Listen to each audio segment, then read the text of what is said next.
Halo guys, assalamualaikum warahmatullahi wabarakatuh. Ketemu lagi di YouTube channel aku dan terima kasih banyak buat kalian yang udah klik video ini. Nah guys, jadi di video kali ini aku udah nyiapin satu cerita horor yang berjudul Bisikan Iblis. Nah, tapi sebelum kita masuk ke alur ceritanya, jangan lupa buat kalian yang belum subscribe, jangan lupa di subscribe, like, share, and comment sebanyak-banyaknya agar aku makin semangat lagi untuk membuat videonya dan aku makin semangat lagi untuk menge-share cerita-cerita horor ke kalian. Oke guys, langsung aja kita masuk ke alur ceritanya. Check it out. Malam ini saya mau cerita. Sebuah cerita nyata yang pernah diceritakan oleh salah satu teman saya waktu SMP. Sebuah cerita yang membuat bulu kuduk saya selalu merinding setiap mendengar detail dari sebuah peristiwa yang lebih dari sebuah teror. Sebuah cerita yang akan membuat saya berpikir ulang dari apa arti sebuah kematian yang sebenarnya. Sebuah cerita tentang sebuah keluarga yang terikat dengan sebuah takdir yang akan membawa mereka dalam satu bencana yang disebut sirep dunyoto atau hidup namun mati. Di sini saya akan menceritakan semua dari sudut pandang Andi, teman SMP saya yang pernah menjadi saksi peristiwa ini.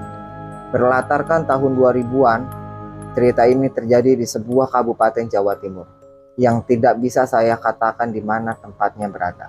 Dan disinilah semuanya kita mulai. Di rumah ini, rumah siapa? Kok besar sekali? Tanya teman saya, Randu. Seperti biasa, setiap minggu pagi adalah waktu yang tepat bagi saya untuk bersepeda keliling kampung. Dan pagi ini menjadi lebih spesial ketika teman baik saya di SMP, Randu dan Ripen, datang jauh dari kota untuk bisa berlibur dan menginap di kampung saya. Sebenarnya, alasan teman saya menginap bukan untuk sekedar menginap dan mengenal rumah dan kampung saya, namun untuk melihat saksi bisu dari peristiwa yang tempo hari saya ceritakan kepada mereka. Sebuah cerita yang akan berhubungan dengan rumah besar di depan saya ini. Ini rumah yang aku ceritakan kemarin, kata saya, sembari menatap jauh jendela-jendela serta pintu yang sudah rusak tergerus zaman. Peristiwa ini sendiri sudah terjadi sekitar 4 tahun yang lalu dan sampai saat ini rumah ini tidak terurus, seolah menyimpan semua kengerian itu sendiri. Di atas tanah ini, saya sendiri selalu merinding setiap kali melewati jalanan ini. Terlebih bila melihat rumah besar ini dengan pagar berkarat, rumput liar di halamannya, dan terlebih setiap melihat ke jendela-jendela yang kacanya sudah pecah di sana sini, saya merasa di dalamnya seperti ada yang sedang mengamati saya. Dari sana, apapun itu saya merinding. Oh, ini Tok, boleh masuk nggak nih? Hah? Saya kaget sambil menatap Randu yang baru saja turun dari sepedanya.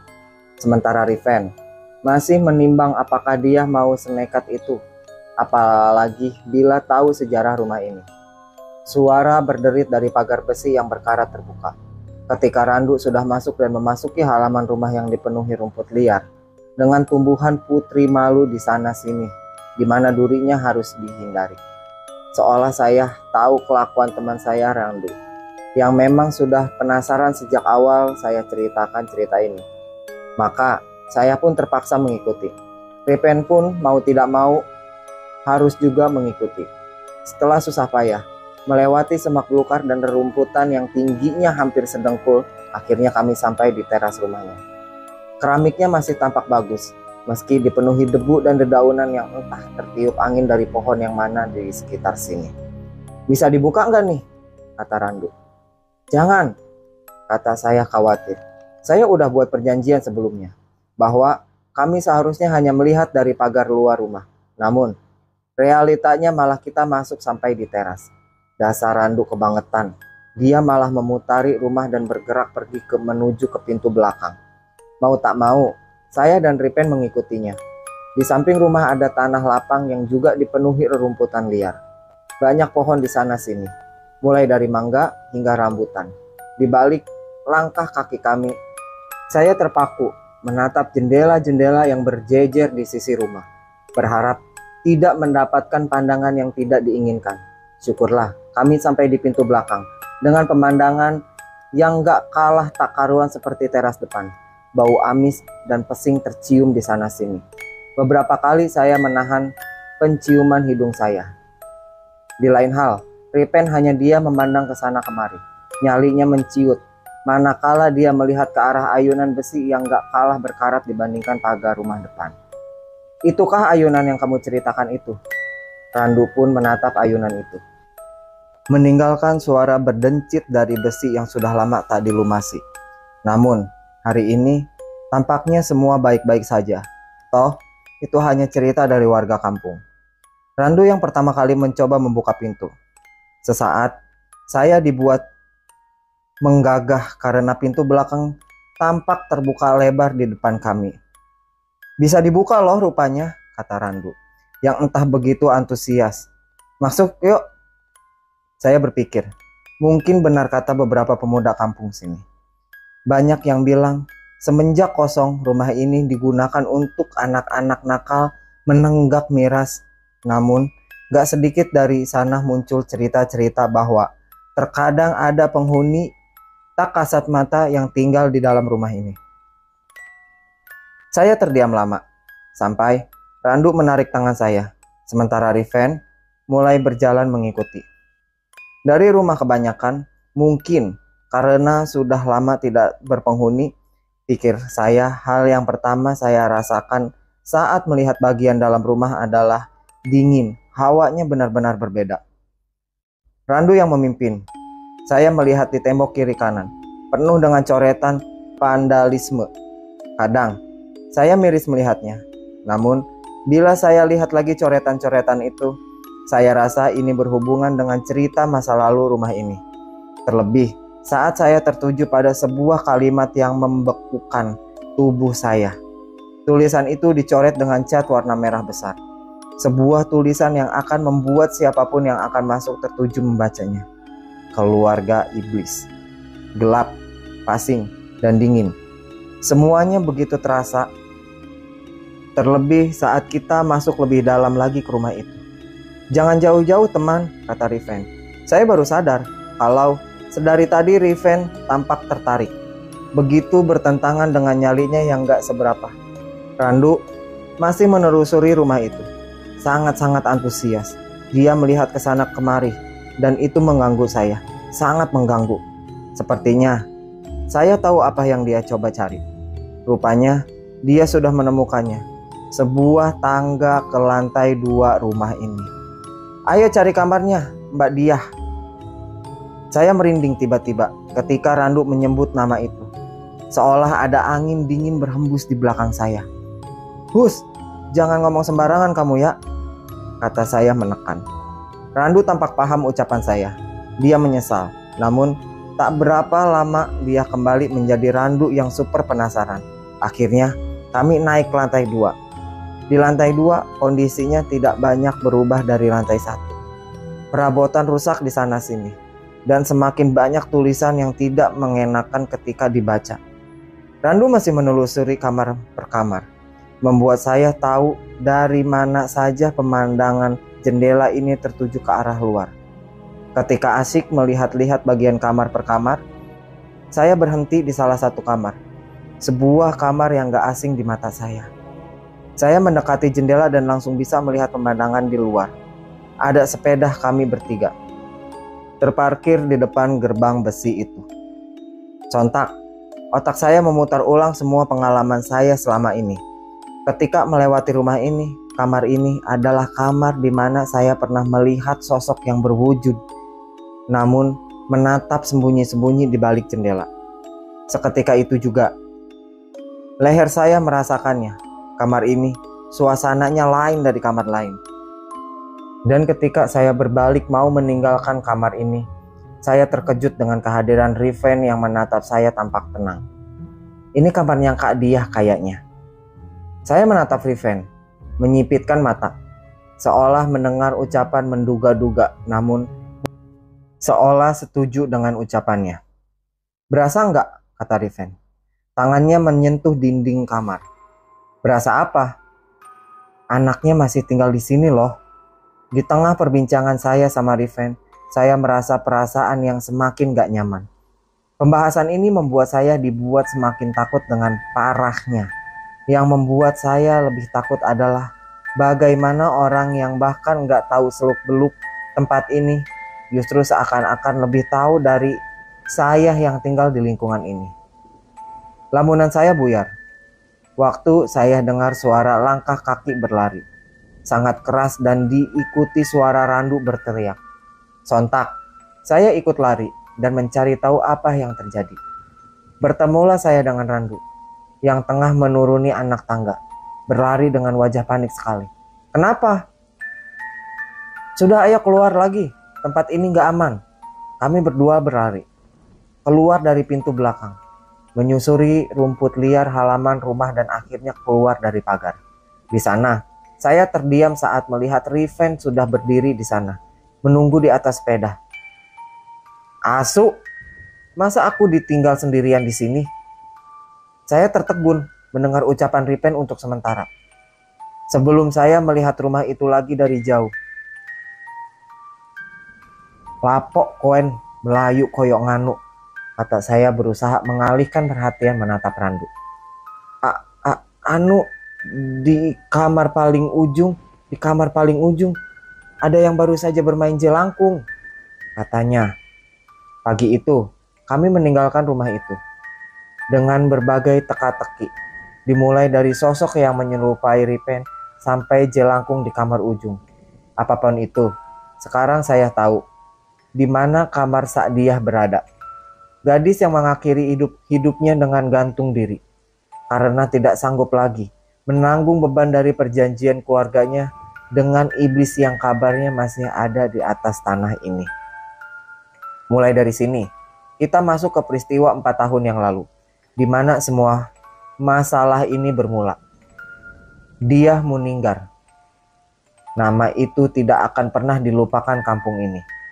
Bukan karena ia seorang yang berprestasi, melainkan karena kematiannya yang dianggap ganjil oleh warga. Bahkan kematiannya sendiri masih dianggap menyisakan misteri hingga saat ini. Lahir di keluarga yang sederhana, membuat dia dikenal sebagai gadis ayu kembang desa yang selalu mendapatkan pujian-pujian di sana sini. Namun, malam itu, ketika bulan tak menampakkan diri, ketika suara serangga malam sunyi tak berpelik, terlihat dari jauh siluet seseorang. Di bawah rumah gedong yang disebut warga sebagai rumah terbesar di kampung ini, yang entah bagaimana keluarga dia yang awalnya bukanlah keluarga kaya raya, disulap hanya dalam beberapa bulan menjadi sebuah keluarga terkaya dan termasyur. Meski menyimpan tanda tanya besar, namun semua warga tahu ada yang ganjil dari keluarga ini. Kita lupakan sejenak keluarga ini. Di depan rumah, Pak Mito lah yang pertama kali melihat siluet bayangan di kamar atas. Tampak sedang melayang berayun pelan namun tetap terlihat jelas. Sontak Pak Mito membangunkan semua seisi rumah. Dan dilihatlah siluet itu dari dalam kamar. Malam itu adalah malam di mana tubuh dia atau gadis yang kerap dipanggil dengan nama Sa'diyah tergantung dengan kepala dijerat tali tambang. Sontak, semuanya kaget, tak terkecuali Pak Wanto. Pak Wanto adalah ayah sekaligus orang yang kini menarik perhatian warga kampung. Apa yang sebenarnya disembunyikan oleh Pak Wanto? Namun, malam itu cukup membuat semua yang menyaksikan bertanya-tanya. Kenapa postur Sa'diyah yang tergantung menunjukkan ekspresi tak biasa? Ekspresi seseorang yang tengah tersenyum bahagia. Satu hal yang diingat oleh semua orang yang menyaksikan peristiwa itu. Kematian Sa'diyah adalah kematian yang berhubungan dengan keluarga ini. Sesuatu yang dipercaya berhubungan dengan bisikan iblis. Kita akan kembali ke waktu yang jauh ke belakang. Manakala cerita ini semua bermula. Bukan 4 tahun, melainkan lebih jauh lagi. Saat Sa'diyah hanyalah gadis polos yang tidak tahu apapun tentang apa yang akan menimpa keluarganya. Pak Wanto adalah seorang buruh tani yang menggarap sawah milik seseorang bersama Bu Robiah istrinya. Meski umur mereka tak lagi muda, namun mereka hidup berkecukupan. Dikaruniai 4 orang anak, yang kesemuanya adalah seorang perempuan. Diah, Yuni, Rina, dan Uswantun adalah anak-anak Pak Wanto. Layaknya anak-anak lain, di usia mereka yang saat ini masih tergolong masih sangat muda, mereka bermain dan bersekolah sewajarnya. Hanya saja, terkadang mereka membantu Pak Wanto dan Bu Robiah di sawah. Si sulunglah yang paling dikenal warga, karena kebiasaannya pula memanggil Pak Wanto dan Bu Robiah Bapak Emak, membuat warga pun ikut-ikutan memanggil Bapak Emak. Hidup keluarga Pak Wanto baik-baik saja, layaknya kehidupan tentram pada umumnya di desa. Namun, semuanya berubah ketika Bu Robiah yang kerap disapa Emak mengatakan bahwa beliau hamil tua. Yang konon, menurut orang Jawa zaman dahulu, hamil tua adalah pertanda yang kurang baik. Meski begitu, tidak percaya dengan mitos, Pak Wanto dan sekeluarga menyambut hangat calon anak. Sampai di kehamilan yang ke-5 bulan, Pak Wanto bermimpi didatangi seekor kambing betina hitam. Yang konon, kambing ini dapat berbicara dan menyapa Pak Wanto. Hal itu terjadi selama 7 hari berturut-turut. Tidak yakin dengan mimpinya, Pak Wanto tidak bercerita hal ini kepada siapapun, meski ia masih kerap terbayang sosok yang ia temui dalam mimpi. Entah itu kambing atau binatang lain, yang Pak Wanto ingat suaranya tidak seperti suara manusia normal, sangat halus dan memikat. Di malam kedua, mimpi itu kembali, dan kambing hitam itu juga kembali. Kali ini, ada yang berbeda dari mimpi sebelumnya. Badan si kambing tampak membesar, seolah-olah ia sedang mengandung. Namun, malam itu ia hanya mendengar satu kalimat, Jati Apit. Tidak ada yang tahu apa itu Jati Apit, termasuk Pak Wanto yang begitu penasarannya sampai menuliskan dalam selembar kertas. Setelah menjalani hari-harinya seperti biasa, ketika pulang, Pak Wanto tertuju pada lahan samping sawah. Di sana, berjejer pohon jati. Entah apa yang membuat Pak Wanto yang tiba-tiba penasaran dan mendekati lahan itu. Rupanya, ia mengerti maksud kalimat itu. Jati Apit merujuk pada pohon jati. Maka dilihatlah sore itu Pak Wanto berkeliling lahan jati sampai ia melihatnya.